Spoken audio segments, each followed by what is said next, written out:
The scar causing the biggest problem may be the one you've completely forgotten. Let me ask you a question. How many scars do you have? Most people can name one or two. Maybe a C-section, an appendectomy, a knee surgery. But then I start asking questions. Did you ever fall off a bike as a child? Did you need stitches? Jumped off a burning house? Burn yourself? Have your tonsils removed? Did you have your ears pierced? Have your wisdom teeth been extracted? Have you received a vaccination that left a mark? Suddenly people realize, I have a lot more scars than I thought.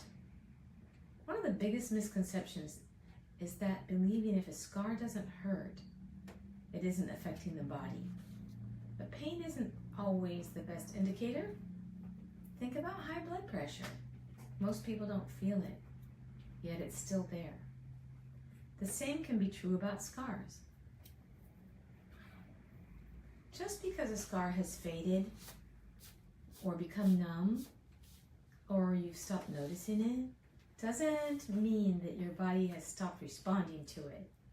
That's why I call them silent scars. They're quiet, they're forgotten, but they may still need and deserve attention.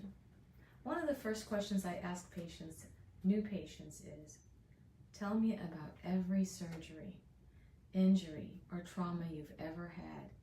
Many of them laugh and say, oh, nothing minor, nothing major. I don't know if I've had any. Then as we keep talking, oh, I had my appendix removed.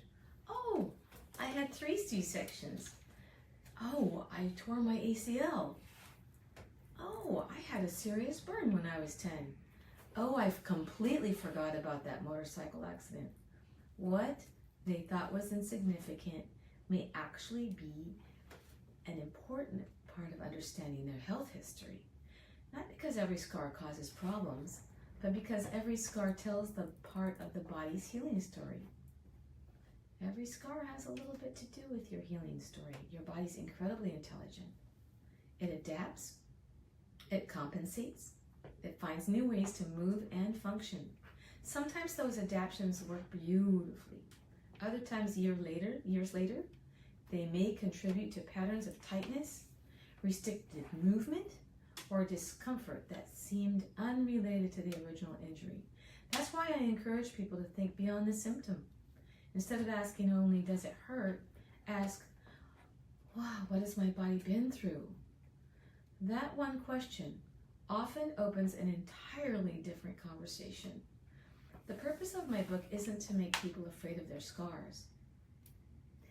It's to help them become aware, because awareness changes the questions we ask, and better questions often lead to better healing. So, take a moment and think back through your life. What surgeries have you had? What injuries have you forgotten? What scars become so familiar that you no longer notice them? Sometimes the scar you've forgotten is the one your body has never forgotten. That's the truth about scars.